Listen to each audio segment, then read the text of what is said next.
every adventure starts with a little planning. But today's adventure is not about speed or distance traveled. It's about getting to know my brand new 2026 SeaDoo Explorer Pro, making sure everything is set up properly for my adventures, and making sure that the engine is properly broken in. And to break the engine in properly, it takes 5 hours of very specific runtime. So here we go, wintertime on the SeaDoo Explorer Pro for the 5-hour break-in.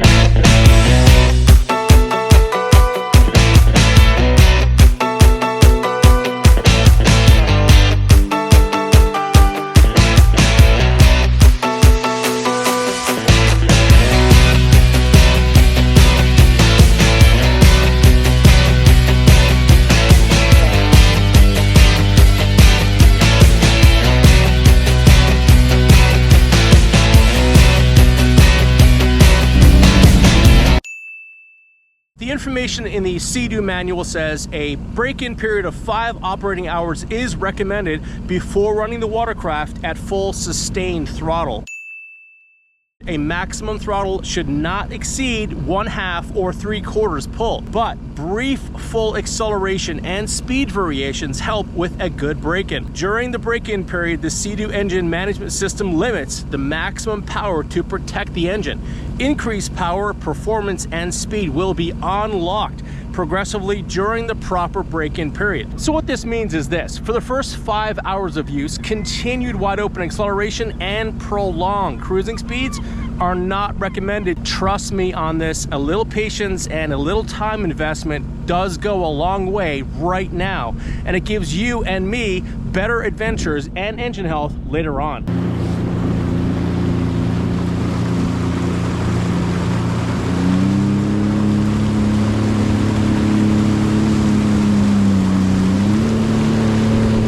I mean, it's wintertime here in Newfoundland, so I don't expect to see a lot of boats out, especially a SeaDoo Explorer Pro, but all of these dock areas here are completely empty. There's a few boats up here on dry dock, but otherwise they're kind of put away for the season for the most part. So I'm really happy to be out here, and I have a lot of the Atlantic Ocean on this side all to myself, at least for now.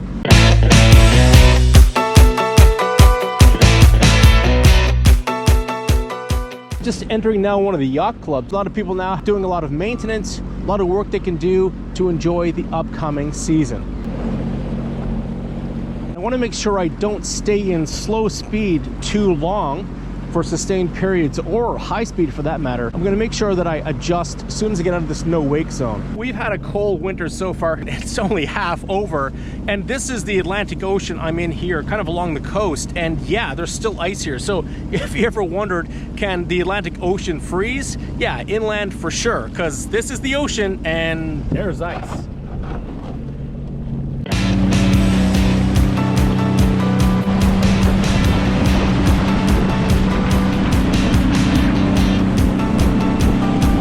So when the ice does come in and freezes, there can be a lot of damage to docks and boats, especially if they're in the water. But take a look here. Like, ice has cleared out all that section of the dock right there. So it has gotten cold out here. The wind has picked up a little bit.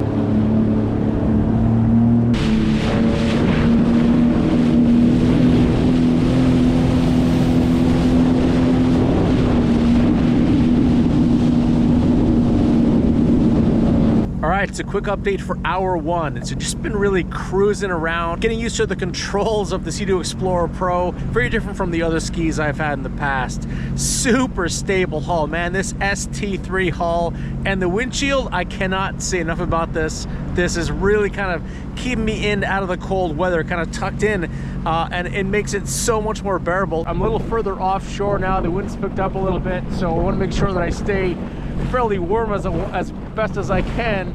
So I have heated grips installed on my SeaDoo Explorer, and I definitely am bundled up from head to toe pretty well. So so far so good.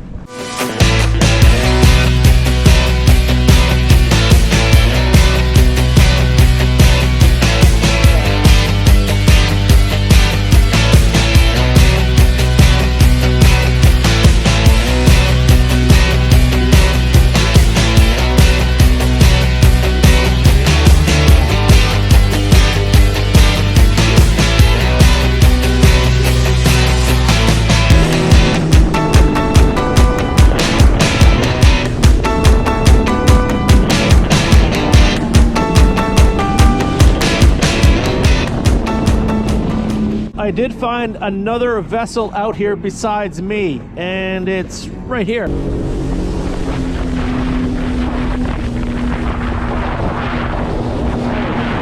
Wow. This thing is huge. Wow. Hey!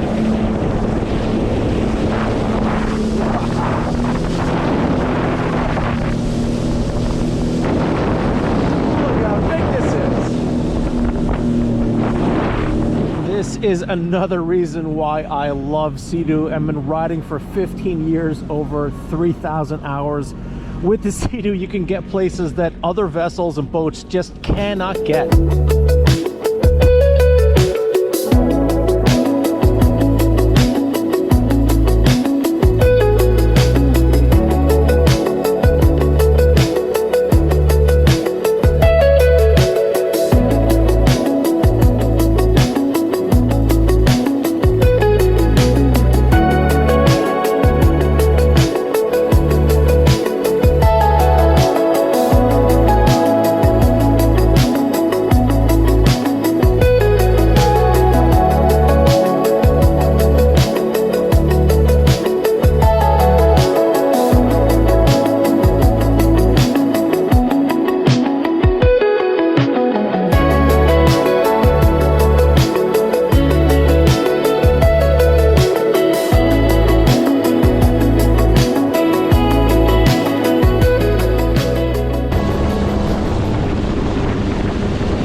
It seems again I'm the only one out in the water in this area at least. All of the docks are still out, all the floating docks. Yeah, lots of open water for the SeaDoo Explorer Pro.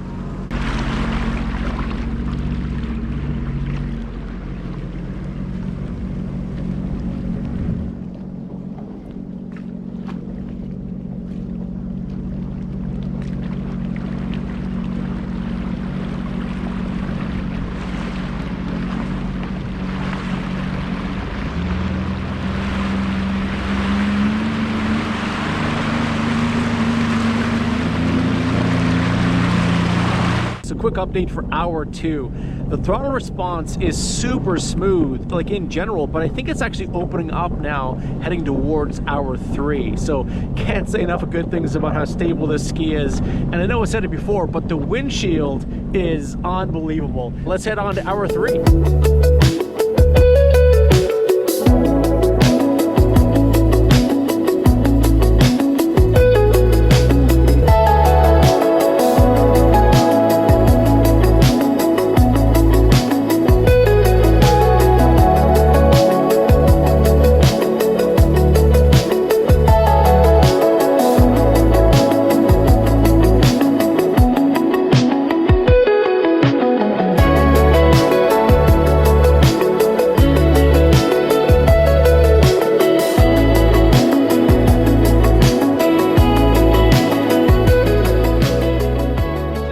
Hour 3 on the SeaDoo Explorer Pro, and I'll tell you, the sound system, I've been really experimenting with that, and the controls and the handlebars. You can hear a lot more than at least I thought, especially down behind the windshield.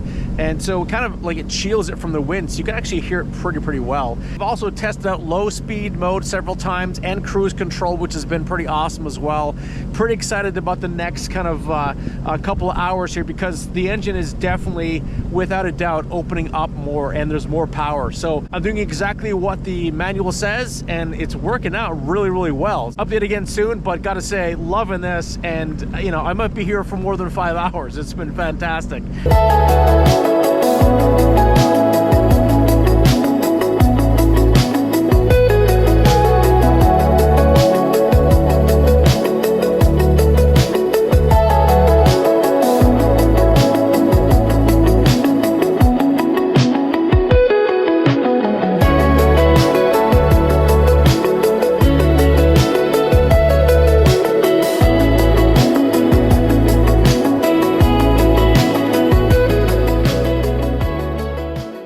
This is the 4-hour mark, and I gotta say, I've been loving checking out the VTS, the navigation. So the break-in is gonna be done soon, and I really wanna grab a full fist of throttle, but I'm gonna hold off. I'm gonna be patient. I'm gonna make sure I do all the steps in the manual to make sure I break the ski in properly.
So that's it, 5 hours on the 2026 SeaDoo Explorer Pro. So that means I can now pull full throttle. But first, sport mode. Oh, yeah!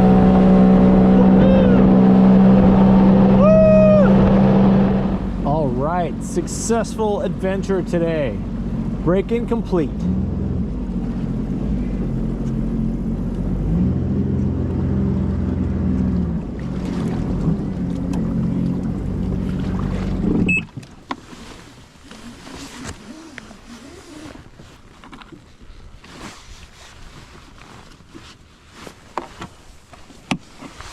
So adventure doesn't have to start with wide open full throttle. It's important to understand how your SeaDoo operates under different conditions and break it in as well properly.